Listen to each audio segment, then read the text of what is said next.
Chers téléspectateurs, bienvenue aux actualités de ce samedi 1er février 2025.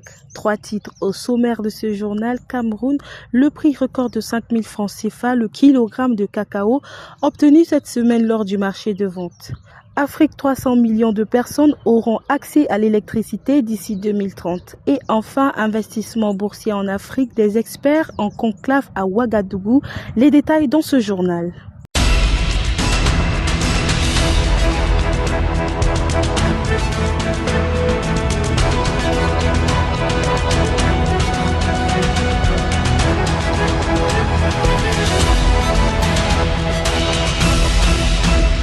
Mesdames et messieurs, bonsoir une fois de plus et bienvenue dans ce journal. Cameroun, le prix record de 5 000 francs CFA, le kilogramme de cacao obtenu cette semaine.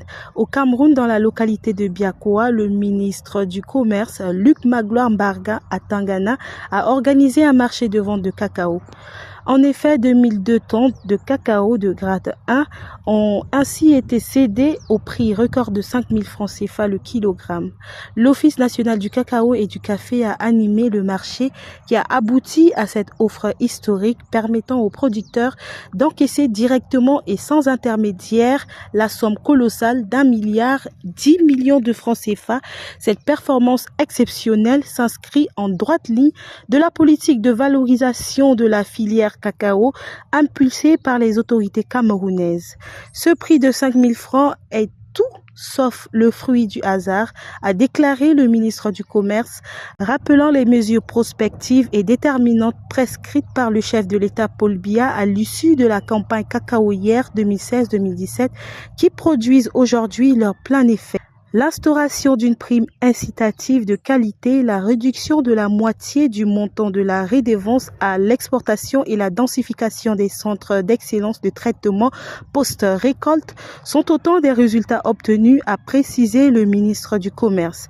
Il a par ailleurs souligné que les marchés de vente groupés constituent un exercice de transparence économique favorisant une collaboration harmonieuse entre producteurs et exportateurs. Le ministre du Commerce a exhorté ces derniers à entretenir des relations de partenariat et non d'adversité les uns envers les autres car ils constituent les maillons d'une même chaîne.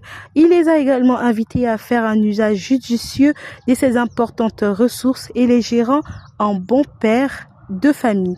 Notons que cette vente qui a réuni les autorités administratives du département du Mbam et Kim et les forces vives locales a vu s'affronter 3 opérateurs économiques, tous soucieux d'emporter la mise.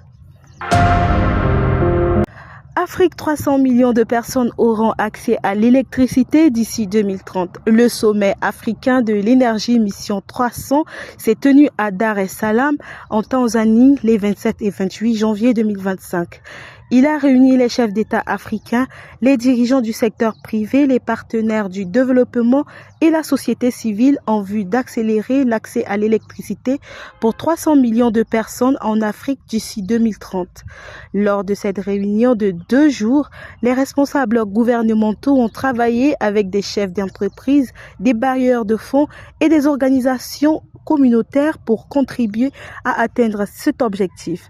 Selon Adjaï Banga, président du groupe de la Banque mondiale, l'accès à l'électricité est un droit fondamental pour tout être humain. Sans électricité, les pays et les populations ne peuvent pas prospérer. Il a souligné la nécessité d'une action décisive pour accélérer l'électrification sur l'ensemble du continent. Organisé par le gouvernement de la République unie de Tanzanie, l'Union africaine, la Banque africaine de développement et le groupe de la Banque mondiale, le sommet a pour objectif de stimuler les réformes, de mobiliser les financements et de constituer des partenariats pour la transformation énergétique de l'Afrique. Le sommet a souligné le besoin urgent d'une énergie fiable, abordable et durable pour stimuler la croissance économique et débloquer le développement sur le continent. À cet effet, plusieurs pays ont dévoilé des pactes nationaux pour l'énergie, décrivant des objectifs ambitieux et des réformes clés adaptées à leur contexte particulier. Selon les experts, près de 600 millions d'Africains n'ont actuellement pas accès à l'électricité, ce qui représente environ la moitié de la population de la région et 83% du déficit mondial d'accès à l'électricité. Pour combler ces déficits et aider les communautés africaines à améliorer leurs conditions de vie, ces experts proposent l'adoption de ces réformes. Forum des gouverneurs, une occasion pour relever les défis du bassin du lac Tchad. La 5e édition du Forum des gouverneurs du bassin du lac Tchad s'est tenue à Maïdougouri, au Nigeria, du 29 au 31 janvier 2025. C'est dans un contexte d'urgence sécuritaire et humanitaire que les gouverneurs des 8 territoires de cette région, la Commission du bassin du lac Tchad, ainsi que les organisations économiques régionales, les chefs traditionnels, les agences de l'ONU, les ONG et autres partenaires techniques et financiers se sont réunis. Cette rencontre d'une grande envergure est placée sous le thème « Reconstruire le bassin du lac Tchad, consolidation des acquis, engagement en faveur de la paix, coopération transfrontalière, sécurité et développement durable pour une communauté résiliente ». Ce forum a mis un accent particulièrement sur la coopération régionale face aux défis environnementaux et sécuritaires dans le bassin du lac Tchad. Il a permis la mise en place des stratégies visant à préserver les écosystèmes et à favoriser un développement durable dans la région. Entre engagement financier et renforcement de la coopération, ce forum marque une volonté de transformation à travers les décisions prises à Maïdougouri. Des dirigeants et experts ont donc lancé 2 mécanismes financiers majeurs pour renforcer la résilience d'une région marquée par l'insécurité, le changement climatique et les déplacements massifs. Ils ont exhorté à une action concertée pour lutter contre la pauvreté et l'exclusion des jeunes facteurs de l'instabilité. Il a été également question de financer les plans d'action territoriaux pour mettre en œuvre efficacement la stratégie régionale de stabilisation afin d'assurer un avenir stable et prospère pour les millions de personnes affectées dans le bassin du lac Tchad par plusieurs défis.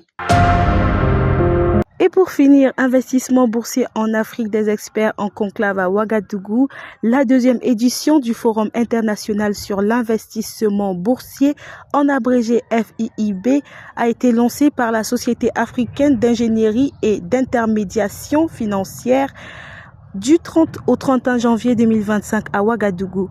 Placé sous le thème « Défis et perspectives des marchés financiers en Afrique », ce forum a vu la participation des experts, des praticiens, des décideurs politiques et des régulateurs financiers. Selon le président directeur général de la Société africaine d'ingénierie et d'intermédiation financière, Constantin Dabiré, l'objectif est de faire des réflexions dans l'optique de trouver des solutions à la problématique du financement des économies, notamment à travers le marché financier en Afrique. Ce forum permettra d'aborder des thèmes liés à la bourse, au marché financier, expliquer le fonctionnement de la bourse sur la titrisation des créances et sur la digitalisation. L'ancien gouverneur de la BCEAO et personne de ressources du forum, Damo Justin Barrault, a indiqué que le marché boursier n'est pas encore perçu comme moyen de financement des entreprises au Burkina Faso. Mais aujourd'hui, ça commence à venir, les gens commencent à s'intéresser. Il a ajouté que le marché boursier en Afrique est appelé à jouer un rôle déterminant dans l'accélération de la croissance économique et la mobilisation des ressources nécessaires au financement des projets structurants. Et c'est ici que prend fin ce journal. Retrouvons-nous bientôt pour une nouvelle édition. Au revoir.